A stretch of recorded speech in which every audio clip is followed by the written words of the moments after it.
तो आज हम लोग कैलोरीमेट्री में जेईई मेंस में आए हुए सवाल डिस्कस करेंगे, ठीक है।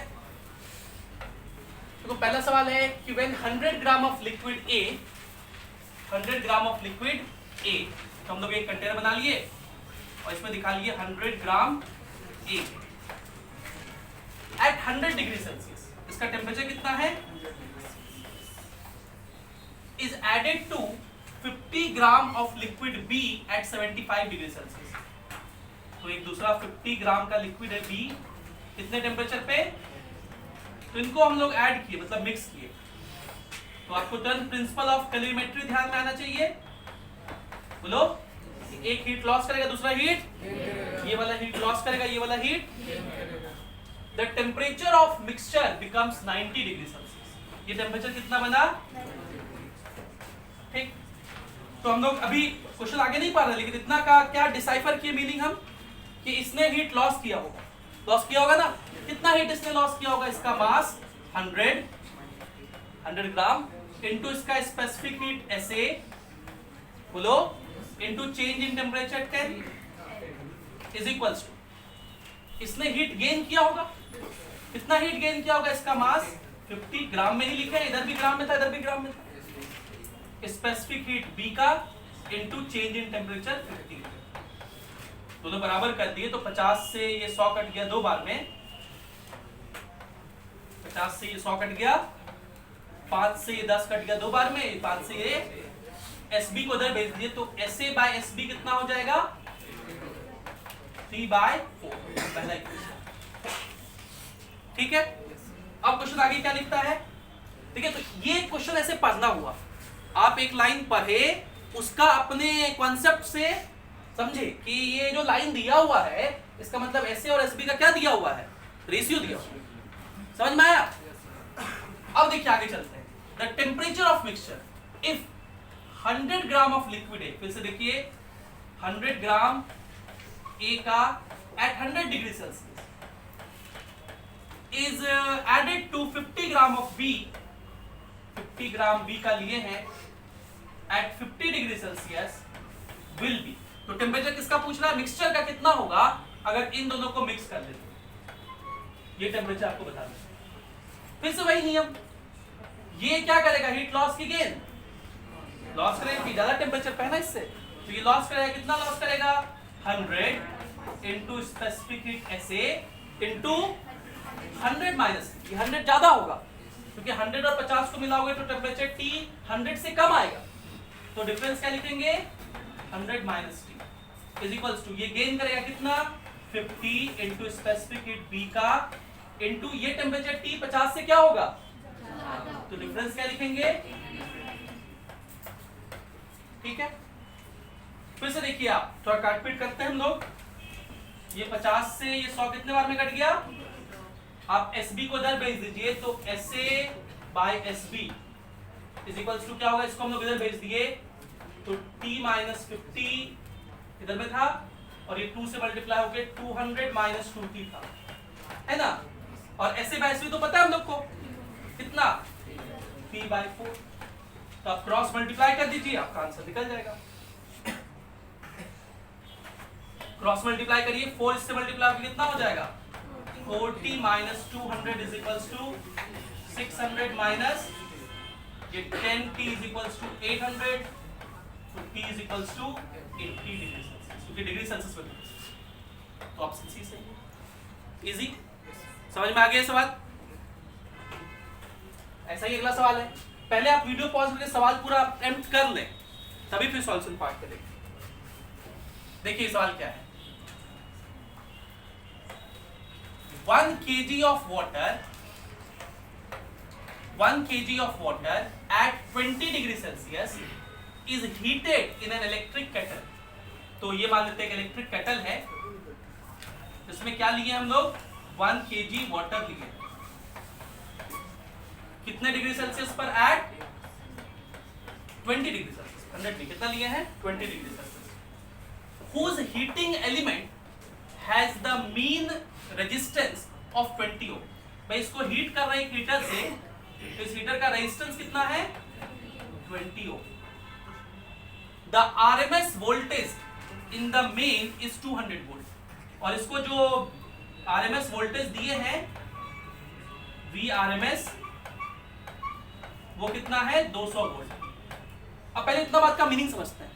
आप 200 वोल्ट आरएमएस वोल्टेज दिए हैं और रेजिस्टेंस 20 ओम है, मतलब आप पावर सप्लाई कर रहे हैं। और कितना पावर सप्लाई कर रहे हैं? पावर का फॉर्मूला होता है V²/R, तो वो V² में Vrms ही होता है। मतलब 200 का स्क्वायर कितना हो जाएगा? 200 गुना 200 बाय रेजिस्टेंस कितना है 20, तो 2000 वॉट, 2000 मतलब 2000 जूल पर सेकंड इतना आप प्रोवाइड कर रहे हैं। तो एनर्जी कितना प्रोवाइड कर रहे हैं? एनर्जी मैंने आपको बताया है पावर इनटू टाइम होता है, पावर इनटू टाइम, इतना एनर्जी आप सप्लाई कर रहे हैं। एनर्जी सप्लाई करने से इसका टेम्परेचर बढ़ेगा। अभी 20 डिग्री सेल्सियस पे पानी है, बढ़ के कहां तक जाएगा?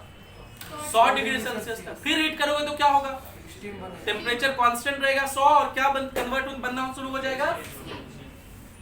क्वेश्चन कह रहा है ignoring the heat loss from kettle find time taken for water to evaporate fully. Evaporate मतलब स्टीम बनना, पूरा स्टीम बनाना है। तो देखिए यहां से हम लोग अगले स्टेप में क्या बनाएंगे? वाटर एट 100 डिग्री सेल्सियस, पहले ये स्टेप पूरा होगा और फिर ये वाटर से क्या बनेगा? Steam eight 100 degree Celsius. ठीक है ना जी? बोलो। ऐसे ही हम लोग सीखे थे कि हीट करने से इस तरह से डायग्राम बनाते हैं, ब्लॉक डायग्राम। अब देखिए इस वाले केस में क्या चेंज हो रहा है? टेम्परेचर, वाटर ही है दोनों में, लेकिन क्या चेंज हो रहा है? तो कौन सा फॉर्मूला लगाएंगे? कितना हीट चाहिए होगा? ms delta T. ms तो मास है 1 kg। अब देखो आप मास kg में लिखे हैं, मतलब ऐसा ही सिस्टम में, और आंसर भी हम जूल में लिखेंगे। तो स्पेसिफिक हीट वाटर का हम लोग याद किए हैं 4200 होता है, हालांकि इसमें शायद दिया हुआ था 4200। और डेल्टा टी कितना टेम्परेचर चेंज हुआ? 80। तो ये एनर्जी कितना हो जाएगा? 8 दूनी 16 के 6 हाथ में रहा 1, 8 चौक 32 1 33, कितना जूल। ठीक है ना जी? आगे चलिए। फिर यहाँ क्या हुआ है? फेज चेंज हुआ। यहाँ क्या चेंज? अच्छा 3 जीरो हुआ।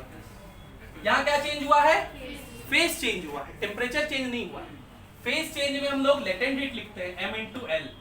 m इंटू तो मास तो 1 kg है और लेटेंट हीट देख के दिया हुआ है कितना? 2260 किलो जूल पर केजी है, ध्यान रखिएगा। 2260 किलो जूल पर केजी है। 2260 गुना 10 का पावर 3 इतना जूल होगा। समझ रहे हैं ना? तो एनर्जी निकल गया। एनर्जी का फॉर्मूला क्या है? Power into time. तो एनर्जी दोनों को जोड़ करके लिख दीजिए 336,000 प्लस उसको क्या लिखोगे? 2260 फिर 3 जीरो और 1 2 3, इसको जोड़ोगे तो जूल में होगा ये। और पावर कितना है? 2000। वो 2000 उधर डिवाइड में चल जाएगा तो टी निकल जाएगा सेकंड में। टी किस में आएगा? सेकंड में आएगा, क्योंकि सब ऐसा ही सिस्टम में लिखे हैं। तो टाइम का ऐसा यूनिट क्या होता है? सेकंड। और उसको मिनट में कन्वर्ट करने के लिए क्या करना? 60 से डिवाइड कर देंगे तो मिनट में कन्वर्ट हो जाएगा। तो आंसर 22 मिनट आ जाएगा। आंसर कितना आ जाएगा? करके दिखाएगा कैलकुलेशन की, कर लीजिएगा आप लोग, हो जाएगा। तो यहाँ पे खाली पावर का वैल्यू 2000 रख के उधर भेजना है। चलिए अगला सवाल।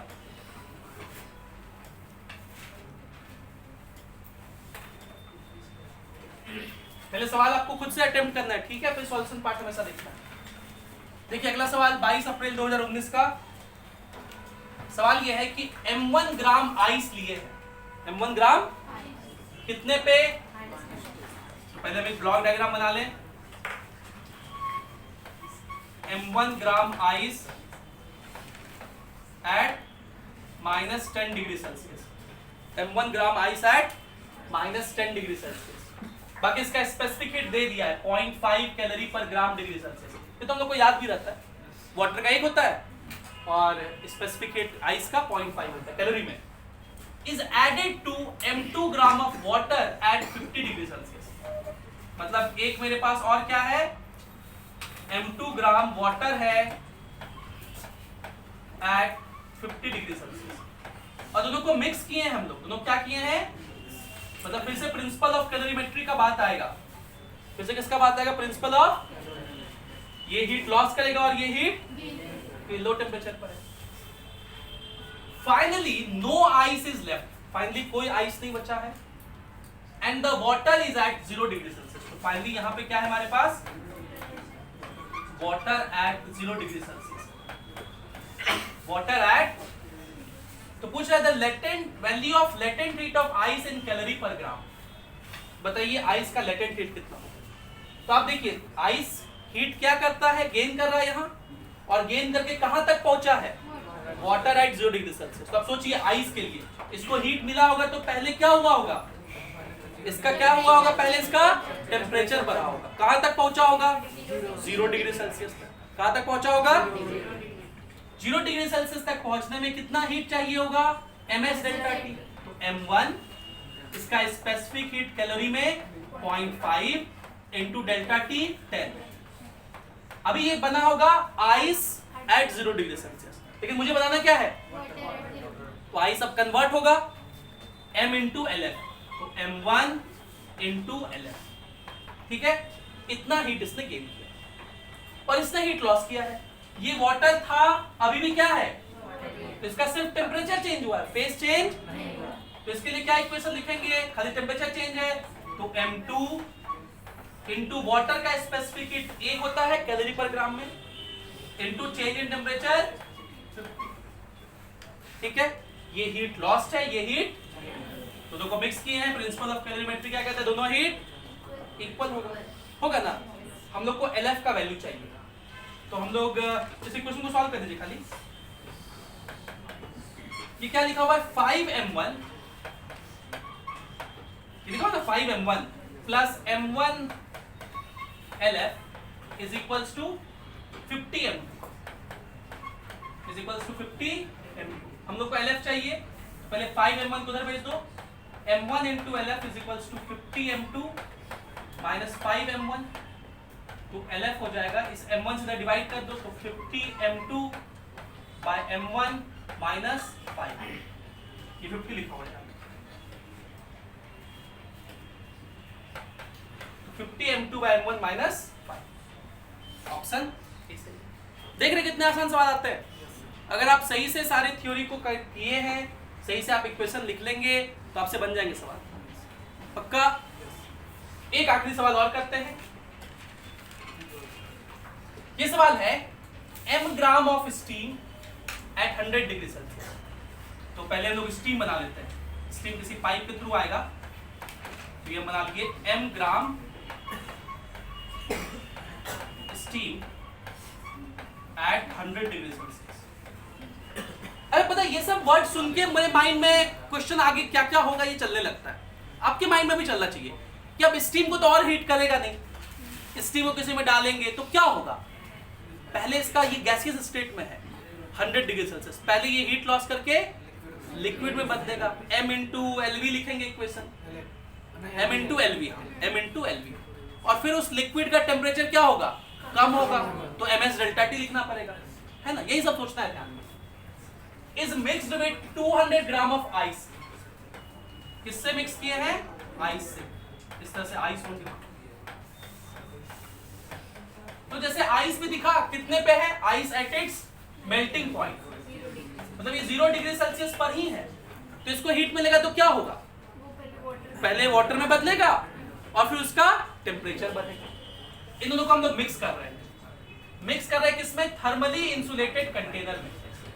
थर्मली इंसुलेटेड मतलब ऐसा कंटेनर जिसमें हीट लॉस वगैरह नहीं हो सकता। इंसुलेटेड का मतलब कि ना बाहर का हीट अंदर जा सकता है, ना अंदर का हीट अंदर, बाहर का हीट बाहर ही रहेगा, इसको बोलते हैं थर्मली इंसुलेटेड।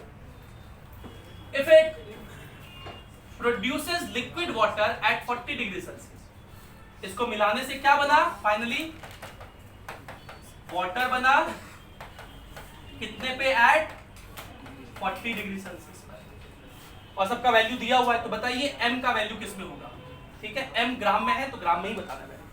फिर से देखिए इक्वेशन, इसने हीट क्या किया, लॉस किया, ये स्टीम था 100 डिग्री सेल्सियस पे और क्या बन गया, वाटर एट 40 डिग्री सेल्सियस। तो इसको किसके स्टेज से गुजरना पड़ा होगा, पहले ये क्या बना होगा, वाटर बना होगा, वाटर एट ऐसा बना होगा ना जी, और फिर ये इस वाटर का टेम्परेचर घटा होगा, यहां पहुंचा होगा। तो जब ये वाटर बना तो क्या इक्वेशन लिखेंगे, m इंटू LV, बोलो, यहाँ फेज चेंज हुआ है या क्या चेंज हुआ है? एलवी दिया हुआ है 540। ध्यान सुनिएगा, ये किसमें है?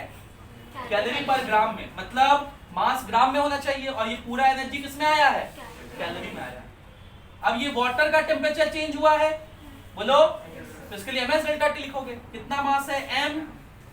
वाटर का स्पेसिफिक हीट कैलोरी में 1 होता है, इनटू डेल्टा टी 60। बोलो, इतना हीट लॉस हुआ, दिस प्लस दिस, ठीक है। और इसने हीट गेन किया होगा। अब इस आइस के साथ क्या हुआ होगा? पहले ये आइस किसमें चेंज हुआ होगा? 200 ग्राम वाटर ऐड, है ना। और इसके लिए कितना हीट इसको चाहिए होगा? यहाँ क्या चेंज हो रहा है? फेज। तो क्या लिखेंगे?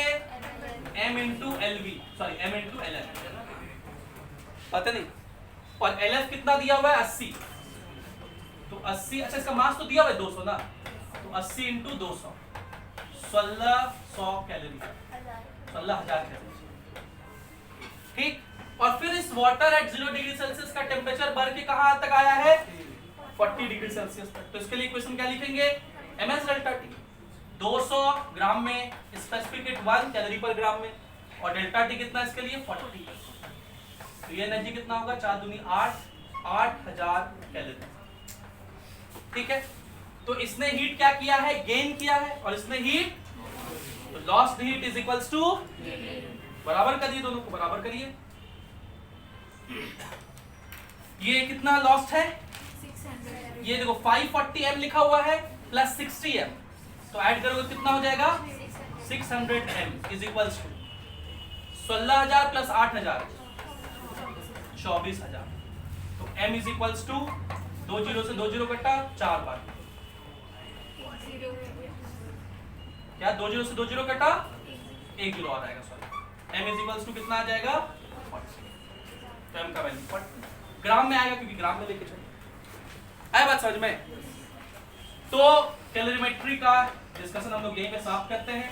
Thank you, have a great day.